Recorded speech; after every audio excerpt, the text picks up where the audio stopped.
Is there anything they won't cross Transformers over with?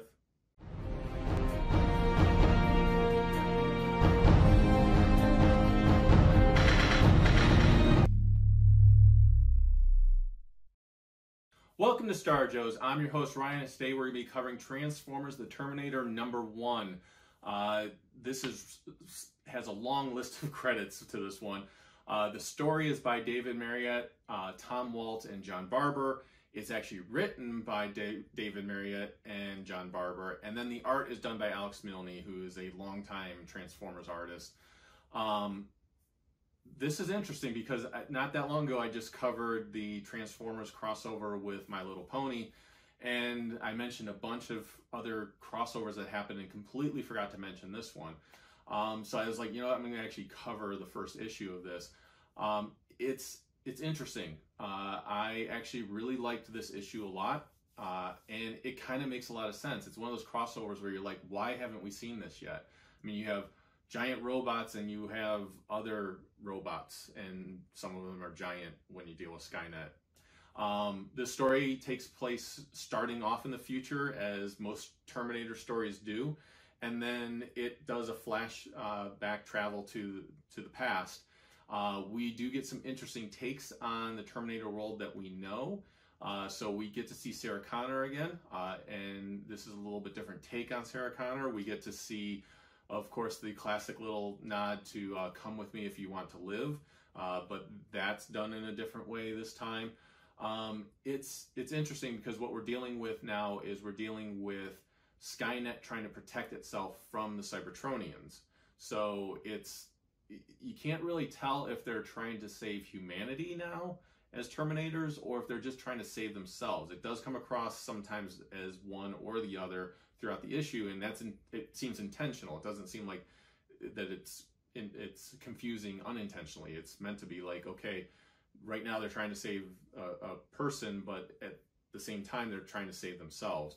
The Cybertronians that are attacking them, of course, are Decepticons, although we do see signs of Autobots being destroyed here and there, so it's really kind of left up in the air. I actually really like this story a lot. I think it was done very well. It wasn't something I was ever expecting to see, but it makes perfect sense. Much like a lot of the Terminator movies, I would love to see more happening in the future timeline.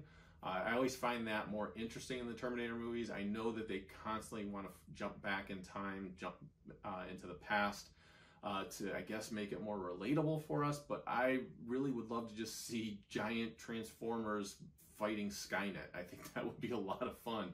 I don't know if we'll see more of that in the future issues. I know that issues 2 and 3 came out. In fact, I think issue 3 came out today or yesterday, as of this recording. So I haven't read the next 2 issues intentionally because I didn't want to be swayed when I was reading this issue and covering it for you. So the artwork is fantastic. It has a nice blend. It has that Alex Milne style where it's very kinetic. It's got a lot of energy behind it. It gets a little dark on the heavy on the inks in some places. But overall, it works. It's an art style I'm familiar with when it comes to Transformers. Like I said, really, really enjoyed it.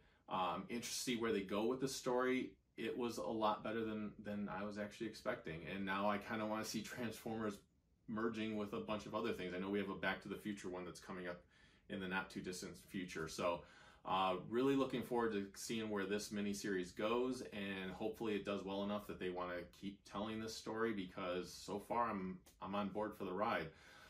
With that, I want to give this rating once again. I know my last rating was the same when it came to a comic recently, but I want to also give this one for the Honor of Grayskull rating. I really enjoyed this issue. If you didn't get to pick it up, check with your local comic shop. They might still have these issues because I don't think a lot of people were expecting this to be as good as it is.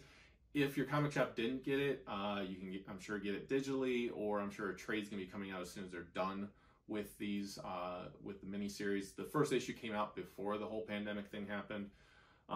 So yeah, I'm kind of curious to see where this finishes off, and I would definitely recommend checking it out. If you're a fan of Transformers or Terminator, if you're a fan of both, absolutely should be picking this up. But I want to hear from you guys. I want to hear, like, is there a particular crossover with Transformers that hasn't been done yet that you would like to see done in a comic? So I know they've had a lot of crossovers when it comes to Transformers. So what property out there, what licensed property out there from the past or currently would you like to see crossover with the Transformers? I know one for me would probably be the Power Rangers. I'm not a huge Power Rangers fan, but I think it just kind of makes sense with the Megazords and everything else to then have Transformers with maybe the Combiners and stuff like that going against them. I don't know. That's one that popped in my head there. So also wanted to update you guys that we have just a couple days left when it comes to the Kickstarter for Stealth Hammer. All those of you that have supported this, I greatly appreciate. I cannot thank you enough. You've made a dream come true. For those that are new to the channel, have never seen me before, like, what is this guy talking about? Why does he keep pushing this this comic that he's doing? This has been a lifelong dream. I love comics. I've loved comics for a long time. I always wanted to create my own. I've always been a storyteller. So you guys helping to make this dream come true, I can't put into words how grateful I am for that. Wanted to spotlight another member of the creative team, and that was Alexandra Scott. She came on board a couple years ago and she helped me with creating the look for Stealth Hammer. We went back and forth with a lot of different designs. She gave me a lot of different options. Did character sheets for Stealth Hammer, her dad, her uncle, her boyfriend, Ari the Elf. A lot of the main characters that are in the story, she helped with me to create the designs for those. She also did a 5-page backup story that will be in the comic, and you can read that and see her artwork. She's a phenomenal talent, and was really happy to have worked with her. So yeah, I can't thank her enough for that. Again, over the next day or two, I'm going to be doing more reviews, and I'll be highlighting more people from the creative team that I'm very appreciative have helped me make this dream come true. I'm looking forward to covering more stuff with you guys. Once the Kickstarter is finished, work has to begin on the actual comic. I'm still going to be doing reviews, just won't be doing them as often as I've been doing them now. I know I've been doing them virtually every day right now, but I will be still continuing with a once a week, maybe twice a week comic review here for you. And that'll give me a chance, as I mentioned when I first came back, to cover some new stuff that's coming out, and get caught up on some older stuff and do some reviews. And I want to hear from you guys. I'll probably even do some retro reviews if I can, of like old 80s stuff, 90s stuff, early 2000s stuff. I'd like to go back and visit those things so this way we can have a conversation about it. So with that, I'm going to go ahead and close this episode by saying the Force will be with you, because knowing us is half the battle. Take care, everyone.